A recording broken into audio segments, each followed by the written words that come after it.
pertanyaannya. Kenapa dari awal kita tidak tanya jawab saja? Masya Allah. Allahumma shalli ala.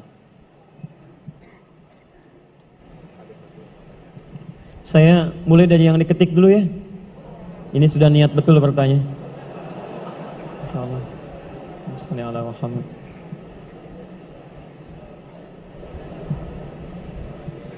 Bismillah. Bismillahirrahmanirrahim. Assalamualaikum warahmatullahi wabarakatuh. Assalamualaikum warahmatullahi wabarakatuh. Habuk fillah, maaf sebelumnya Ustaz jika pertanyaan Anda nantinya tidak sesuai tema. Lebas khair insyaallah. Saya langsung ke pertanyaan saja ya. Ustaz, saya tahun depan mau menikah.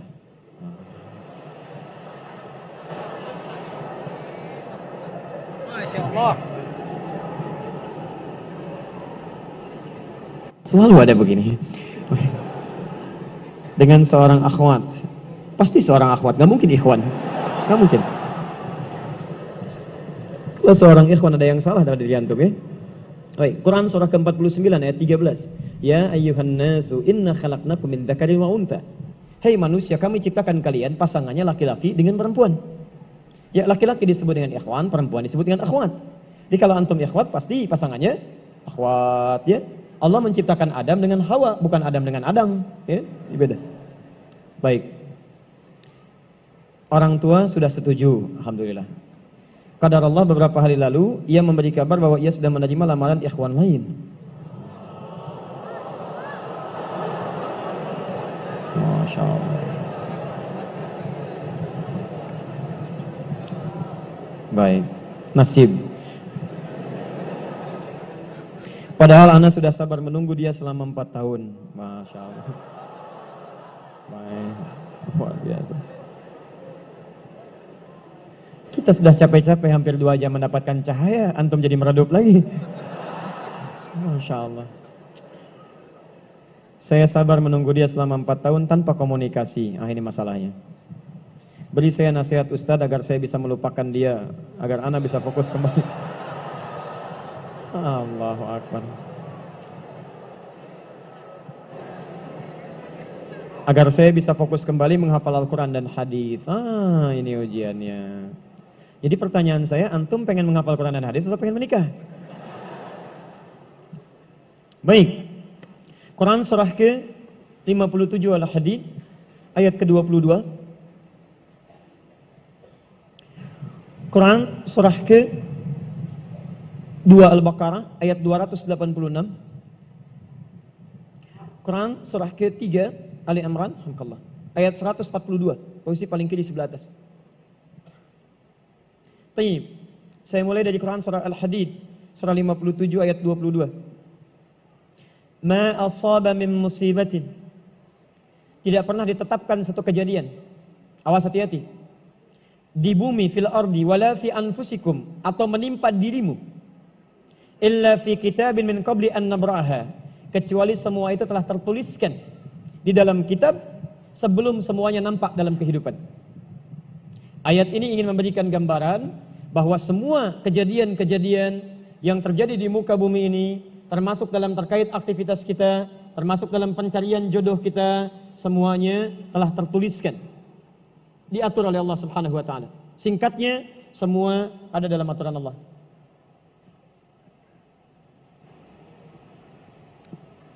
Fokus. Lihat, Allah telah mengatur si fulan hidup sekian sekian sekian, meninggal sekian sekian sekian, rizkinya sekian, jodohnya akan mendapatkan sekian sekian sekian. Sebagian tidak bisa diikhtiarkan seperti ajal nggak ada ikhtiarnya. Di Anda tidak bisa ikhtiar untuk bisa menunda atau mempercepat ajal, langsung. Nggak bisa diintervensi. Sebagian ada yang harus diikhtiarkan. Hukumnya sudah ada, cuman kita tidak tahu bagaimana dengan takdir yang telah Allah tetapkan. Maka untuk mendapatinya, maka ikhtiar kita untuk meraihnya. Maka ada sesuatu yang ditempuhnya dengan cara ikhtiar. Taib. Di antaranya ini jodoh. Masya Allah. Allah telah tetapkan jodoh kita, diatur oleh Allah. Ini yang terbaik untuk kehidupan kamu. Tapi Allah merahasiakan kepada kita siapa jodoh yang dimaksudkan. Maka kita berikhtiar, yang dengan ikhtiar itu ada pahala didapatkan. Saya ulang, ada pahala didapatkan, ada kenikmatan dalam mencarinya. Bayangkan kalau kemudian nikah aja tiba-tiba tanpa ada pencarian. Antum gak akan pernah merasakan bagaimana nikmatnya ta'aruf. Bagaimana nikmatnya mengenal, bagaimana mencari, bagaimana pahala bersabar, bagaimana nikmatnya berdoa, bagaimana istikharah dalam menentukan jodoh kita, itu semua menghasilkan pahala dalam kehidupan kita. Maka yang pertama, lihat, ketentuan Allah yang pertama, apapun ikhtiar yang telah Anda tempuh, maka semua ikhtiar ini tetap tidak akan keluar dari aturan Allah Subhanahu wa taala. Jadi kalau antum tadi sudah menunggu selama 4 tahun tanpa komunikasi, Masya Allah, sudah siap melamar, tiba-tiba Masya Allah dibalap oleh orang lain, kalah. Fokus. Maka bagaimana cara memahaminya? Perhatikan, ikhtiar yang Allah tetapkan dalam aturan yang dibuat tadi, boleh jadi tidak harus selalu menyampaikan kita pada tujuan yang kita inginkan. Karena aturan Allah itu ketika ditetapkan akan bersanding dengan maslahat bagi kehidupan kita yang menjalaninya. Ingat ini ya, ingat. Aturan Allah ketika menetapkan, fulan rezeki kamu sekian, fulan fisik kamu begini, fulan jodoh kamu si fulan, si fulanah. Ketika Anda menempuhnya dengan ikhtiar, tidak harus kemudian Anda meraihnya sesuai dengan keinginan Anda. Contoh, maaf, Anda ingin misalnya sekolahnya ke ITB, Anda ikhtiar. Juara satu. Begitu tes di ITB, tidak lulus. Lulusnya ke IAIN. Misal, harap-harap ke ITB, masuknya ke IAIN. Harap-harap ke ITB, masuknya ke UNPAD. Ketika Allah kemudian menakdirkan Anda misal, keinginan Anda ke UNPAD, keinginan Anda ke ITB, tapi kemudian tiba-tiba beloknya ke UNPAD. Bagaimana memahaminya? Perhatikan. Kadang jalan kehidupan yang telah Allah tetapkan, bukan harus menentukan hasil sesuai dengan yang Anda inginkan. Tapi Allah menetapkan sesuai dengan apa yang Anda butuhkan. Anda ingin ke ITB, tapi apa yang Anda dapatkan di ITB bukan maslahat buat kebutuhan Anda. Maka dibelokkan oleh Allah ke UNPAD supaya Anda mendapatkan apa yang Anda butuhkan dalam kehidupan Anda. Karena Allah mengabulkan apa yang Anda butuhkan, bukan apa yang Anda inginkan. Saya ulang, Allah mengabulkan hanya apa yang Anda butuhkan, bukan apa yang Anda inginkan. Ada 3 jenis cara pengabulannya. 1, jika kebutuhan Anda sesuai dengan maslahat kehidupan Anda meminta. Maka jika keinginan Anda dalam permintaan sesuai dengan kebutuhan Anda, maka segera dikabulkan. 2, ada yang ketika Anda memohon, Anda belum sanggup untuk mendapatinya. Nanti ketika Anda mulai sanggup, disitulah kemudian Allah berikan. Antum punya anak 5 tahun. Antum kaya, punya banyak uang, kemudian anak itu minta dibelikan motor. Dibelikan nggak? Uangnya ada, motornya siap dibeli. Anak baru 5 tahun, minta dibelikan motor, dibelikan nggak? Tayyib, kenapa? Karena dia belum sanggup menggunakannya. Tapi Anda sampaikan, nah, papa punya uang, papa siapkan ya. Nanti ketika sanggup baru saya berikan. Demikian ketika Anda meminta kepada Allah Subhanahu wa taala dan memohon. Maaf, Anda mohon, belum dikabulkan juga. Boleh jadi bukan Allah belum mengabulkan, tapi Anda belum siap untuk menerimanya. Contoh, Nabi Muhammad SAW berdoa kepada Allah supaya kiblat dipindahkan dari Masjid Al-Aqsa ke Masjidil Haram. Kapan berdoanya? Sejak di Mekah. Kapan dikabulkan? Saat ke Madinah. Kurang lebih 3 tahun baru dikabulkan. Quran surah kedua Al-Baqarah ayat 144, paling kiri sebelah bawah. Qad nara taqalluba wajhika fis sama' falanuwalliyannaka qiblatan taradaha fawalli wajhaka syatral Masjidil Haram. Muhammad, kami perhatikan engkau senantiasa menengadahkan wajahmu ke langit memohon, meminta. Lihat, maka mulai hari ini kami kabulkan doamu.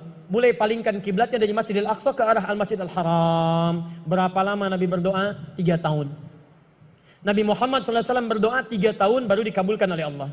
Kenapa baru dikabulkan? Karena pengalihan kiblat baru sesuai dengan kebutuhan umat Islam pada saat itu setelah 3 tahun. Nabi Ayub alaihissalam. Antum kenal Nabi Ayub? Kenal di mana?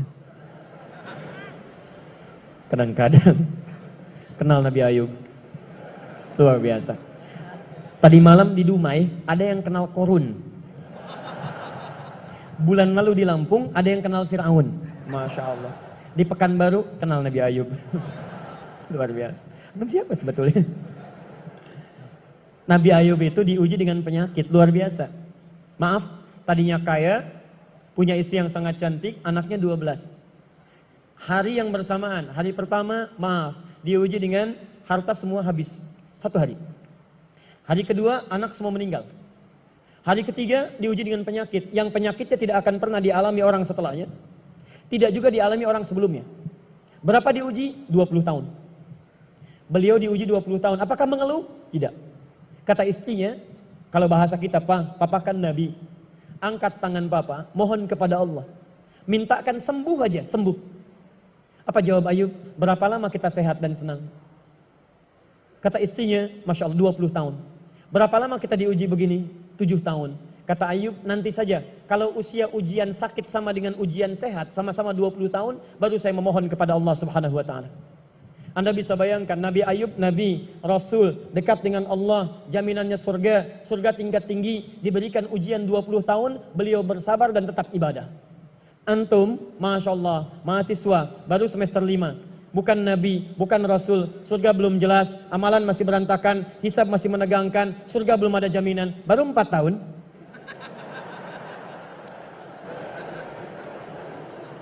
Itu yang terbaik buat antum. Yang terbaik. Jadi bukan berarti ketika Anda tidak mendapatkan dia, dunia hilang untuk Anda. Tidak. Banyak boleh jadi itu hanya titian ajaran dari Allah supaya Anda merasakan bagaimana nikmatnya ta'aruf. Supaya Anda belajar bagaimana mencari yang lebih baik lagi. Lihat kalimatnya, Quran surah ke-24 ayat 26. At-tayyibatu lit-tayyibin wat-tayyibuna lit-tayyibat al-khabithatu lil-khabithin sebelumnya wal khabithuna lil-khabithat. Yang baik akan ketemu yang baik lagi. Yang kurang baik bertemu dengan yang kurang baik lagi. Menurut Anda, dia yang terbaik untuk Anda. Menurut Allah, dia bukan yang terbaik untuk Anda. Yang untuk Anda, ada yang lebih baik lagi. Anda mau menghafal Quran, Anda mau menghafal hadis, maka Allah akan kirimkan kepada Anda yang bisa menjaga Quran dan hadis Anda. Kalau dengan 4 tahun belum bisa menjadikan Anda mendapatkan yang terbaik, tunggu. Karena yang terbaik itu lebih daripada yang mulia akan mendapatkan masa yang cukup panjang. Al-Bukhari menulis hadis 16 tahun, kitabnya abadi. Orang menulis kitab 16 hari belum tentu abadi. Jadi ketika Anda diminta menunggu dalam masa yang cukup lama, sebetulnya bukan masanya yang ditunggu, tapi di balik penungguan itu bukankah di situ ada pahala? Tadi Anda katakan Anda rajin berdoa, bukankah di doa itu ada pahalanya? Anda rajin tahajud, Anda bersabar, Anda bermohon, Anda istighfar. Jadi yang diinginkan oleh Allah dalam penantian 4 tahun itu bukan Anda menikah dengan calon Anda sekarang, tapi Anda mendapatkan pahala yang berlimpah. Dan dengan pahala itu Anda siapkan Quran Anda, hadis Anda untuk membimbing pasangan Anda berikutnya. Paham sampai sini? Baik, alhamdulillah. Jadi nggak usah kecewa ya, nggak usah kecewa. Baik, yang kedua, lihat kaidahnya. Supaya kita bisa sabar. Ya, supaya bisa sabar. 2, Quran surah kedua ayat 286. La yukallifullahu nafsan illa wus'aha. Tidak mungkin Allah menguji seorang hamba kecuali dia sanggup untuk mengatasinya. Tidak mungkin Allah menguji seorang hamba kecuali dia sanggup untuk mengatasinya. Kita tolong baca kalimatnya dengan baik ya. Kalau Anda sedang punya masalah, seberat apapun itu, yakinkan kata Al-Quran, tidak mungkin masalah ini diujikan kepada Anda kecuali Anda sanggup. Jadi kalau Anda tidak sanggup, mustahil ujian ini dititipkan pada Anda. Jadi kalau Anda sekarang misal sedang punya ujian seberat apapun, itu tandanya cuman Anda yang sanggup, yang lain tidak sanggup. Makanya tidak diujikan kepada pemuda lain, cuman Anda, karena Anda yang sanggup menanggung bebannya. Orang lain mungkin sudah naik ke atas atap tuh, loncat, tidak. Anda tidak. Karena cuman Anda yang mampu, bukan orang lain. Ketika Anda mengatakan, ya Allah, kenapa mesti saya yang diuji? Kenapa mesti saya yang mengalami? Why me? Kata Allah, why not? Kenapa tidak? Cuman kamu yang mampu. Kamu yang harus dapatkan pahalanya, yang lain tidak. Cuman Anda yang jadi pemuda yang kuat, yang lain belum tentu. Tapi nggak usah terlampau bangga, langsung pulang dari sini bikin status. Memang cuma saya yang mampu. Masya Allah. Pekerjaan. Ya. Yang ketiga, tetap ikhtiar. Quran surah 49 ayat ke-13. Jadi jangan sampai, maaf, ya peluang Anda tidak mendapatkan yang tadi Anda telah harapkan, menjadikan Anda putus dalam berikhtiar. Cari, masih banyak perempuan semuka bumi. Masa tidak ada yang cocok untuk Anda? Lihat, ya ayuhan nasu inna khalaqnakum min dzakarin wa untha wa ja'alnakum syu'uban wa qabail lita'arafu. Hei manusia, kami ciptakan kau laki-laki, ada perempuan jodohmu. Dan kami pisahkan berbeda-beda daerah. Ya, lihat syu'ub, beda daerah, RT, RW, lurah, kecamatan, kabupaten sampai sedunia.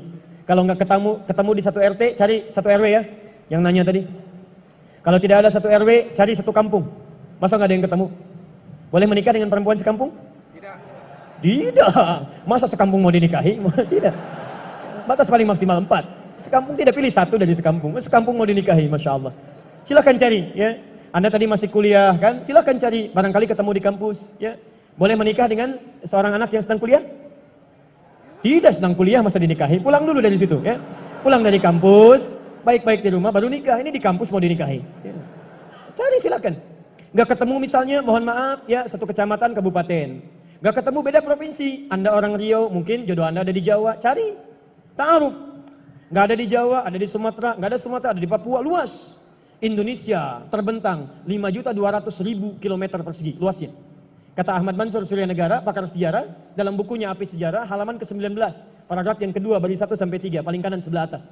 Luas Indonesia itu daratnya 2 juta kilometer persegi, lautnya 3.200.000 kilometer persegi. Daratan dan lautan, masya Allah 5.200.000 kilometer persegi. Masa nggak ketemu? Pulaunya 13.677 pulau. Itu belum termasuk Pulau Gadung dan Pulau Gebang. Ada semua. Nggak ada di Asia Tenggara, nggak ada Asia Tenggara di Asia, nggak ada Asia Amerika, nggak ada Amerika di Eropa, nggak ada Eropa di Afrika. Masa nggak ada yang cocok? Kalau tidak ada, mungkin antum ahli surga, karena itu pun jodoh antum pun bidadari surga. Masya Allah. Tapi sebelum ke surga, baiknya menikah dulu di dunia ya. Sebelum kiamat kurang 2 hari. Tuh, mic aja ada pilihan, masa antum tidak ada? Orang sudah Samarinda, antum sama dia aja. Bismillahirrahmanirrahim. Mushaf apa yang cocok untuk tahsin? Mushaf tahsin. Mushaf dibagi 3 bagian. 1, mushaf tajwid. Kedua, mushaf tafsir. Yang ketiga, mushaf tahfidz. Jadi kalau teman-teman ingin berinteraksi dengan Al-Quran, tolong fokuskan pada tujuannya dulu. Kalau Anda fokusnya untuk mempelajari baiknya bacaan, maka cari mushaf tajwid. Awas, hati-hati, cari mushaf tajwid. Apa cirinya? Kalau saya lebih cepat ya, kalau ingin cepat mendapatkan mushaf tajwid, antum cari yang terbitan Menara Kudus itu. Yang lokal. Ya, yang Menara Kudus itu yang hurufnya agak gemuk-gemuk itu, ya. Nah, itu menurut kami itu paling bagus untuk tajwid. Tajwid, ya. Mohon maaf ya, mohon izin. Kalau dulu tahsin itu nggak ada, adanya tajwid. Karena tajwid itu mengajarkan Al-Quran dengan baik dan benar. Lihat di kitab Hidayatul Mustafid fi Ilmi Tajwid, halaman yang pertama paling kanan sebelah atas. At-tajwidu lughatan al-ityanu bil jayyidi wastilahan ilmun yurafu bihi haqqahu mustahaqqahu min as-sifati wal mududi wa ghairi dzalika kat tarqiqi wa tafhimi wa nahwihima ma ghayatu ilmi tajwid ghayatuhu bulughun nihayati fi itqani lafzil qur'ani alamatul qiyam min al-hadrati nabawiyyati as-sahihati wa qila ghayatuhu sanul lisani lil khata'i fi kitabillahi ta'ala. Di belajar ilmu tajwid itu adalah belajar Al-Quran supaya bisa baca Al-Quran dengan baik, dengan benar, sesuai dengan yang ditunjukkan oleh Nabi SAW. Jadi kalau antum bisa belajar dengan baik dan benar, kenapa belajar dari yang salah? Kenapa muncul ilmu tahsin? Karena ada sementara orang belajarnya salah, makanya penting ditahsin lagi untuk diperbaiki. Jadi kalau Anda ingin belajar dengan benar, cari mushaf tajwid. Sekarang sudah banyak. Ada yang pakai, maaf ya, pakai warna itu. Ada yang warna, ada yang hijau, ada yang merah, ada yang kuning, dan diberi di bawahnya tanda wakafnya. Ya, tapi mushaf warna ini, saya tidak melarangnya, silahkan saja. Tapi kata para pakar, itu cenderung agak lambat dalam belajar. Karena ketika Anda membaca, Anda berpikir 2 kali lipat. Lihat warna ke bawah, baru simpulkan. Lihat warna, baru baca lagi. Masalahnya ketika tidak ada warnanya, itu jadi masalah. Paham? Nah, yang lebih cepat, Anda gunakan mushaf tajwid. Di antaranya ada yang terbitan Menara Kudus. Apa keunggulannya? Kalau mushaf Madinah, mushaf Libanon, itu biasanya menggunakan tanda-tanda tajwid yang terbatas. Misal 4 atau 5 tanda saja. Al-Baqarah ayat yang keempat. Walladzina yu'minuna bima unzila ilaik wa ma unzila min qablik wa bil akhirah. Akhirah. Tulisannya begini. Al-akhirah. Perhatikan. Kalau di pusat-pusat luar, itu ditulisnya seperti ini. Wa bil akhirah.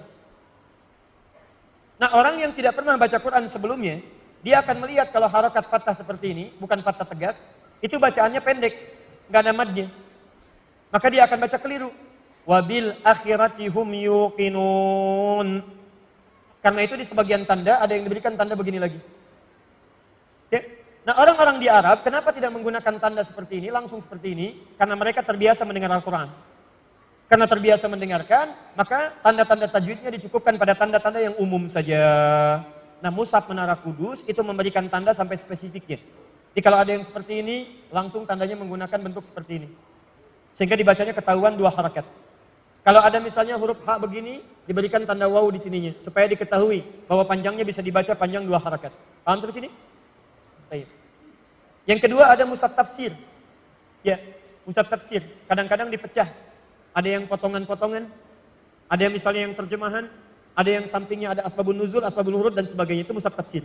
Jadi kalau Anda ingin memahami makna Al-Quran, cari mushaf tafsir. Yang ketiga, mushaf tahfidz.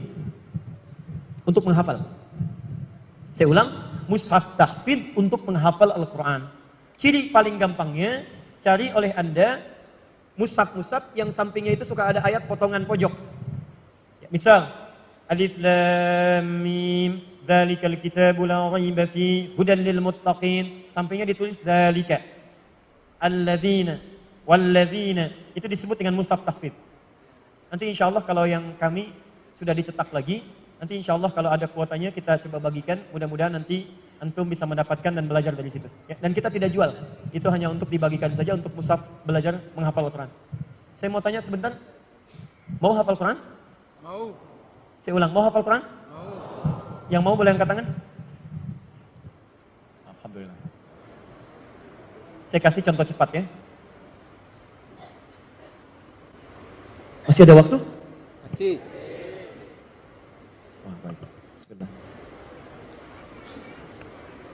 Ini saya buat simulasi. Ya. Nanti kalau ada waktu yang lain, nanti kita bikin daurah untuk hafalan Quran saja. Ini bukan metode yang ditemukan oleh seseorang, bukan. Ini metode dari Quran langsung. Bagaimana Quran dihafalkan. Quran memberi petunjuk bagaimana supaya dia dihafalkan. Biasanya nanti semua penghafal Quran itu akan mengalami semua metode ini. Dan begitu dia hafal Quran, biasanya menemukan metode masing-masing sesuai dengan pengalamannya. Ya, ada metode menghafal Quran semudah tersenyum. Ya, udah senyum-senyum nggak hafal-hafal, ya kan? Baik, bukan masalah metodenya. Yang salah adalah pengalaman Anda tidak sama dengan metode yang dimaksudkan. Ya, saya beri contoh misalnya. Ada yang disebut dengan at-taisir. At-taisir itu metode menghafal. Saya langsung percepat ke rumus cepatnya saja ya. Nanti teori-teorinya barangkali lain kesempatan. Lihat sini. Anda membagi kepada 6 hari, mulai dari Sabtu, Ahad, Senin, Selasa, Rabu, ya, Kamis, Jumat khusus untuk pengajian. Perhatikan, fokus ya, pelan-pelan. Misal, Anda hafalkan hari Sabtu, jangan banyak-banyak, 2 ayat aja dulu. Mulai dari awal. Ingat, jangan banyak-banyak, jangan tertipu oleh setan. Setan minta yang banyak-banyak, sudah banyak, lupa nanti. Mengulangnya tidak mau lagi. 2 saja dulu. Nanti Anda ulangi dalam salat-salat sunnah. Syuruk, baca, rakaat pertama 1 ayat, kedua 1 ayat. Salat duha, baca lagi. Rawatib 12 rakaat, baca lagi. Puncaknya saat tahajud, Anda baca kembali. Rakaat pertama baca ayat pertama, kedua ayat yang kedua. Hari Ahad misalnya, tambah kemudian 1 ayat.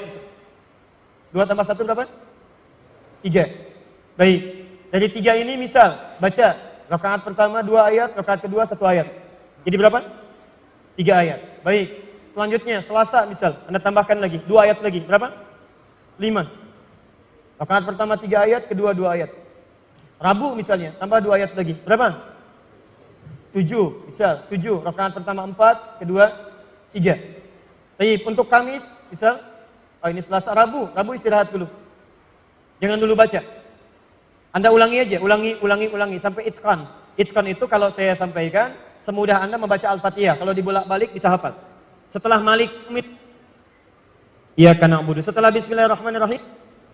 Sebelum Alhamdulillahirrabbilalamin. Bismillah. Nah, seperti itu hafalannya. Kamis nanti hafalkan 1 ayat lagi. Ya. Maaf, misal 4 tambah 3, 7. Ini tidak menghafal dulu. Kamis misalnya, misal tambah 3 ayat supaya genap 10. Misal saja. 7 tambah 3 berapa? 10. Rakaat pertama misalnya 5, kedua 5. Atau pertama 6, kedua 4. Jumat khusus untuk mengulang. Jangan menghafal. Nanti Anda coba, Anda tingkatkan seperti ini. Misal mengulang, rumusnya begitu menghafal subuh, kemudian praktekkan, diulang lagi saat sholat tahajud. Pelan-pelan, Anda praktekkan, nanti ada makna yang melekat dalam diri Anda. Menghafalnya kata Quran, subuh. Diulang dalam sholat sunnah. Dipraktekkan dalam malamnya. Begitu malam dipraktekkan, insya Allah ini akan terjaga Qurannya. Mula-mula sedikit, lama-lama jadi banyak. Nanti kalau sudah jadi penghafal Quran, biasanya setiap hari itu 5 juz. Mulai Sabtu 5 juz, Ahad 10 juz, Setiap selesai sholat, subuh 1 juz, duhur 1 juz, asar 1 juz, isya 5 juz. Ini 10 juz, Senin 15 juz, Selasa 20 juz, Rabu 25 juz, Kamis 30 juz. Jumat tinggal berdoa saja kepada Allah Subhanahu wa taala. Nah, sekarang saya berikan contoh cepatnya, misal. Mohon izin ya, kalau saya agak cepat. Sebab saya ini biasa. Pertama sendiri, kemudian angkat sendiri, nulis sendiri, ngapus juga sendiri, ya. Baik, antum tenang aja. Perhatikan sini. Saya berikan simulasinya. Lihat sini. 1, 2, 3, 4, 5. Lihat, saya ajarkan cara cepat bagaimana menghafal Al-Quran dengan nomornya sekaligus. Perhatikan ya, pelan-pelan, fokus, siap. Baik, bismillah. Saya hitung, insya Allah antum gak nyampe 5 menit, sudah hafal 5 ayat dengan nomornya.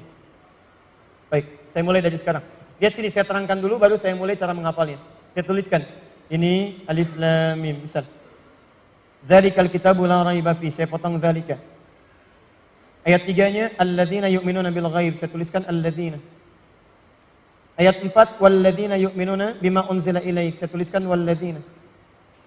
Ayat 5-nya, ulaika ala hudam min rabbihim, saya tuliskan ulaika. Baik, sekarang perhatikan. Nomor 1 alif lam mim, 2 dzalika, 3 alladzina, 4 walladzina, 5 ulaika. Kelihatan? Baik, sekarang perhatikan cara menghafalnya. Kalau Anda ingin mulai menghafal, misal hafal kuat dari awal sampai dengan ke atasnya, maka mulai lihat dulu yang paling atas. Apa yang paling atas? Alif lam mim. Kalau saya sebutkan nomor berapa ini? Baik, kalau saya sebutkan 1, Anda sebutkan ayatnya. 1 apa?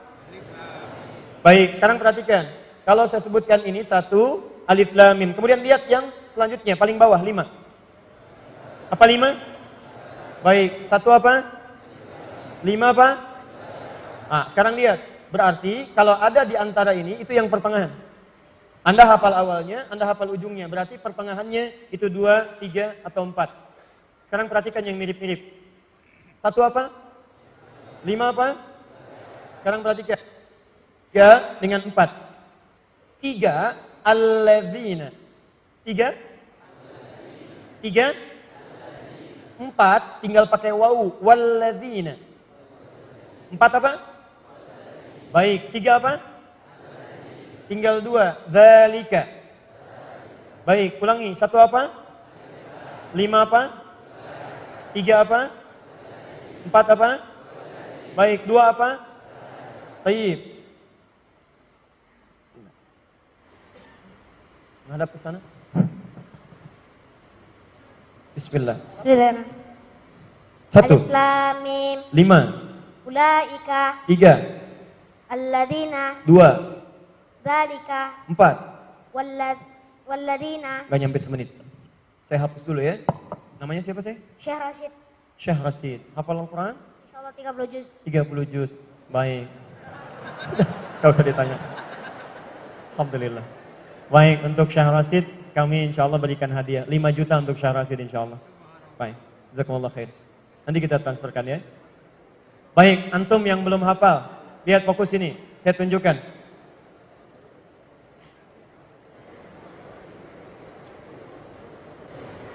Saya ulang, lihat sini. 1 apa? 5 apa? 2 apa? 3 apa? 4 apa?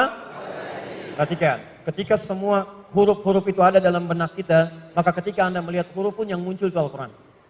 Perhatikan, ini apa?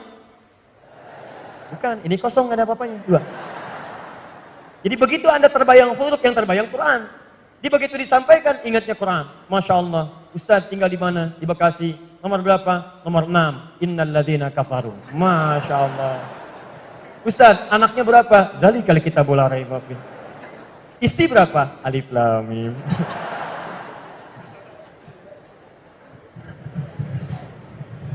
Terakhir ya. Nanti ada PowerPoint-nya kalau nanti belajar dari awal sampai akhir ya. Ini hanya sekedar simulasi saja. Saya ingin tunjukkan. Anda nggak nyampe 5 menit, itu tadi saya hitung, nggak nyampe 5 menit. Anda sudah hafal itu. 5 ayat dengan potongan, dengan nomornya. Anda selama ini kemana aja? Kemana aja selama ini ya? Waalaikumsalam warahmatullahi wabarakatuh. Ustaz, saya mau lanjut S2 di Timur Tengah jurusan hadis. Bagaimana cara daftar kuliah S2 di sana dan universitas mana yang bagus dalam jurusan hadis? Silahkan antum coba keluarkan, ada peluang yang sangat banyak sekali. Ya. Hadis itu banyak yang bisa kita dapatkan. Misal di Madinah juga ada jurusan Jamiah Islamiyah untuk hadis. Tapi biasanya kalau untuk S2 itu agak tidak mudah untuk masuknya. Di Mesir juga ada, cukup bagus untuk jurusan hadis. Tapi di Mesir juga kuliah sampai 4 tahun. Ada gitu kan? Antum bisa dapatkan itu. Antum juga bisa ambil misal, ya, bisa misalnya di Tunisia, Zaituna, itu cukup bagus. Fikih dengan hadisnya cukup baik. Ya, ada Om Dorman juga bisa antum lanjut ke sana. Ya, nanti kalau misalnya ini yang bertanya ingin lebih jauh lagi, nanti kami kirimkan linknya. Dan nanti insya Allah kalau ada kesempatan kita berikan rekomendasinya. Nanti kita kirimkan kepada Syekh di sana, mudah-mudahan bisa dibantu insya Allah. Ustadz, apakah dosa-dosa seorang hamba selalu diampuni oleh Allah? Karena dalam Al-Quran banyak ayat mengatakan bahwa Allah SWT Maha Pengampun. Ya, kalau Anda bertobat. Quran surah ke-4 ayat 17 sampai ayat 18. Dosa yang ringannya di Quran surah ke-2 ayat 286. Dosa agak berat di Quran surah ke-40 ayat ke-3. Agak berat lagi Quran surah ke-71 ayat ke-10. Lebih besar lagi Quran surah 39 ayat 53. Perhatikan. Ada nama kesalahan disebut dengan khata. Ketika Anda berbuat salah, masih sedikit ringan, Allah ampuni. Sifat pengampunannya disebut dengan al-afu.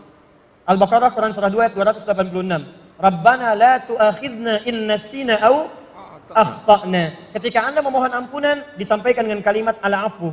Wa'fu anna. Al-afu sifat Allah memaafkan kesalahan Anda. Kemudian Anda lakukan dosa misalnya, lebih daripada yang tadi, maka disebut dengan dzambun. Allah turunkan sifatnya namanya ghafir. Quran surah ke-40 ayat yang ketiga. Ghafiridz dzambi wa qabilit taubi. Anda berbuat dosa lagi lebih banyak, maka disebut dengan dzunubun. Dzunub. Allah turunkan lagi sifat namanya ghaffar, ghafarun. Quran surah Nuh ayat yang ke-10. Faqultu astaghfiru rabbakum innahu kana ghaffara. Kenapa Nabi Nuh menyebut kalimat ghaffar? Karena umatnya mulai meningkat level dosanya. Maka kata Nabi Nuh, hei, kalian berbuat dosa sudah banyak, tapi Allah Maha Pengampun. Sebanyak apapun bertobat, Allah pasti akan terima. Lebih banyak dari yang tadi, dzunubun ma'adz zulmi, ada zalimnya. Seperti orang menghambat orang ke masjid. Ya, Quran surah kedua ayat ke-114. Wa man azlamu mimman mana'a masajidallahi ayyudhkara fiha ismuhu wa sa'a fi kharabiha. Siapa yang lebih zalim dosanya dibandingkan yang menghambat orang ibadah ke masjid? Mau ke masjid dihambat, itu bukan cuma dosa tapi zalim. Maka ketika dia mau tobat, Allah turunkan kalimat yang keempat, ghafurun, innallaha ghafurun rahim. Yang kelima, maaf, sudah mencegah orang ke masjid, sudah menggibahkan orang ke masjid, sudah juga mabuk, sudah juga tidak sholat, banyak dosanya, kemudian dia mau tobat. Maka diturunkanlah kemudian nama yang terakhir, namanya israf. Israf itu berlebihan, dosanya banyak. Maka diturunkanlah sifat Allah yang kelima, yang mengampuni semua dosa yang berlebihan, namanya Rahim. Quran surah 39 Az-Zumar ayat ke-53. Qul ya ibadiyalladzina asrafu ala anfusihim la taqnatu min rahmatillah. Qul ya ibadiyalladzina asrafu ala anfusihim la taqnatu min rahmatillah. Katakan Muhammad pada hamba-hambaku, masih di aku hamba. Bapak punya anak, nakalnya luar biasa. Sudah mencederai rumah tangga, sudah membuat kehormatan Anda hilang, tiba-tiba kemudian diusir dari rumah, datang balik lagi mau minta maaf. Diterima nggak? Pertanyaan saya, kalaupun Anda menerima, sikap pertama baik atau tidak? Belum tentu, kadang-kadang cemberut. Kadang-kadang katakan, jangan kesini lagi, kamu bukan anak saya. Lantas anak siapa? Allah tidak. Sifat Allah beda dengan hamba. Lihat kata Allah, qul ya ibad. Katakan, hei hambaku, masih di aku hamba. Anda punya banyak dosa, masih ada peluang untuk kembali. Ayo, jangan putus asa dari rahmat Allah Subhanahu wa taala. Dosa kecil diampuni, agak besar diampuni, besar sekali diampuni. Kalau dengan semua tawaran itu Anda belum mau minta ampun juga, dengan cara apa lagi Allah mengampuni Anda? Mohon maaf, saya tutup. Sebelum nyawa kita sampai di kerongkongan, selalu ada kesempatan untuk kembali. Saya beri contoh Fir'aun. Itu jahatnya kurang apa lagi, komplit bu, Pak. Mengaku Tuhan, ana rabbukumul a'la. Orang sekarang paling banter ngaku Nabi, dia ngaku Tuhan. Yang kedua, maaf, hobinya bunuh orang. Quran surah 2:49. Yudzabbihuna abna'akum. Dia suka menyembelih orang lain. Maaf, menantang Nabi. Yang paling luar biasa, saking Allah adilnya memberikan petunjuk untuk berubah, dikirimkan 2 orang Nabi supaya dia berubah. Quran surah ke-20 Toha ayat 43 sampai 44. Lihat kalimatnya. Idhaba ila fir'auna innahu tagha. Musa dan Harun pergilah kepada Fir'aun, berikan dia petunjuk, dia mulai menyimpang. Satu orang mengaku Tuhan, hobi bunuh orang, menantang Rasul, maksiat banyak, tapi hukum Allah masih berlaku sebelum nyawanya sampai di kerongkongan. Kata Allah, Musa dan Harun, dua orang nabi sekaligus, untuk satu orang. Kita sampai kiamat, nabinya cuma satu, gak pernah ketemu. Saking sayangnya Allah. Dan hebatnya ayat ke-44. Faqula lahu qawlan layyina la'allahu yatadzakkaru aw yakhsha. Tolong ingatkan dengan lemah lembut, jangan kasar. Mungkin dengan kelembutan itu dia mau sadar dan mulai takut kepada Allah Subhanahu wa taala. Jadi mohon maaf ya teman-teman, ini yang bertanya, Fir'aun saja yang mengaku Tuhan, banyak maksiatnya, suka bunuh orang, masih mau diampuni oleh Allah. Apalagi Anda yang tidak seperti Fir'aun. Anda pernah ngaku Tuhan? Pernah bunuh orang? Pernah nantang Nabi? Kalau Anda tidak berbuat maksiat seperti Fir'aun, maka peluang untuk bertobat selalu terbuka kepada Anda. Pilihannya Anda mau ngambil atau tidak. Kalau Anda tidak mengambilnya, maka Anda ketinggalan. Sudah ada yang lebih duluan dibandingkan Anda. Namanya Fir'aun.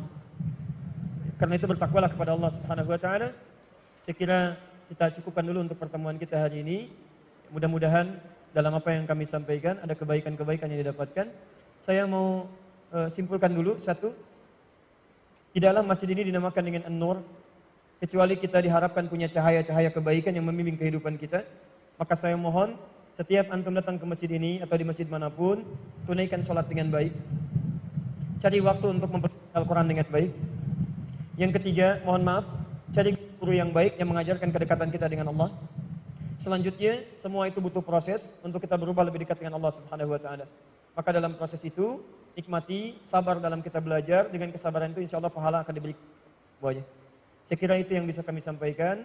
Bila ada yang benar dari Allah dan Rasulnya, kalau ada yang salah mohon maaf, itu dari kesalahan saya pribadi. Nanti kalau ada waktu yang lain, barangkali nanti cari tema yang sesuai. Mudah-mudahan dengan itu semua ada hal-hal yang baru yang bisa kita pelajari. Saya kira itu. Subhanakallahumma bihamdika asyhadu an la ilaha illa anta astaghfiruka wa atubu ilaik. Dan ada 3 sunnah Nabi sebelum kita pertama, Nabi cukup menutup dengan hamdalah. Nabi kadang berdoa, momentumnya khusus, sahabat mengikuti atau mengaminkan. Dan yang ketiga, Nabi menutup dengan doa kifaratul majlis, kemudian kita bisa bubar dari majlis. Nah, saya ingin menggabungkan ketiganya, mudah-mudahan dengan menggabungkan ketiganya itu, kita mendapatkan keberkahan lebih dari Allah Subhanahu wa taala. Alhamdulillahirabbil alamin, arrahmanir rahim, maliki yaumiddin. Iyyaka na'budu wa iyyaka nasta'in, ihdinas siratal mustaqim, siratal ladzina an'amta 'alaihim ghairil maghdubi 'alaihim waladdallin. Allahumma rabbana la tad'a' lana fi maqamina hadha wa fi kulli maqamin dhanban illa ghafartah. Duhai Allah, kami bermohon kepadamu, jika ada yang hadir di masjid ini, satu di antara kami datang membawa dosa, maka mohon ya Allah, jangan biarkan dia meninggalkan masjid ini kecuali Engkau telah ampuni segala dosa-dosanya. Allahumma wala hamman illa farajtah. Jika ada yang hadir di masjid ini datang membawa kegelisahan, maka mohon ya Allah, jangan biarkan ia meninggalkan ya Allah masjid ini kecuali Engkau telah tenangkan keadaan hati. Allahumma wala dainan illa qadaitah. Jika ada yang hadir di masjid ini membawa kesulitan utang piutang dalam hidupnya, maka mohon jangan biarkan ia meninggalkan masjid ini kecuali Engkau telah lunasi ya Allah dan berikan rezeki yang cukup untuk melunasi utang-utangnya. Allahumma wala maridan illa syafaitah. Jika ada yang datang ke masjid ini membawa penyakit ya Allah, atau saudaranya, kerabatnya, tetangganya, maka mohon ya Allah dengan keikhlasan amalannya, angkat dan sembuhkan segala penyakitnya. Allahumma ya Rabbal Alamin, aslih ahwalana ma yuqarribuna ilaika ya Rabbal Alamin. Duhai Allah, mohon perbaiki keadaan hidup kami sehingga membuat diri kami lebih dekat denganmu ya Rabbal Alamin. Ij'alna minal muttaqin, ij'alna minas salihin. Jadikan kami termasuk orang-orang takwa yang Kau pandang soleh dalam kehidupan kami. Wa alhiqna bis salihin wan nabiyyin ma'al ladzina an'amta 'alaihim minan nabiyyin wasyuhada'i was salihin wa hasuna ulaika rafiqa. Dan mohon anugerahkan kami di surga nanti ya Allah, satu surga dengan bersama para nabi, orang-orang jujur, para syuhada, orang-orang saleh. Allahumma ya Rabbal Alamin, ati anfusana taqwaha wa zakkiha anta khairu man zakkaha, anta waliyuha wa maulaha. Ij'al jam'ana hadza jam'an marhuma wa tafarraqana min ba'dihi tafarruqan ma'suma. Duhai Allah, jadikan pertemuan kami pertemuan yang penuh dengan berkah, dan bila pun kami mesti berpisah, jadikan perpisahan kami mengeratkan cinta dan kasih sayang di antara kami. Bi fadlika subhana rabbika rabbil izzati amma yasifun. Rabbana atina fid dunya hasanah fil akhirati hasanah wa qina adzabannar. Wa akhiru da'wana alhamdulillahi rabbil alamin. Allahu minkum. Assalamualaikum warahmatullahi wabarakatuh.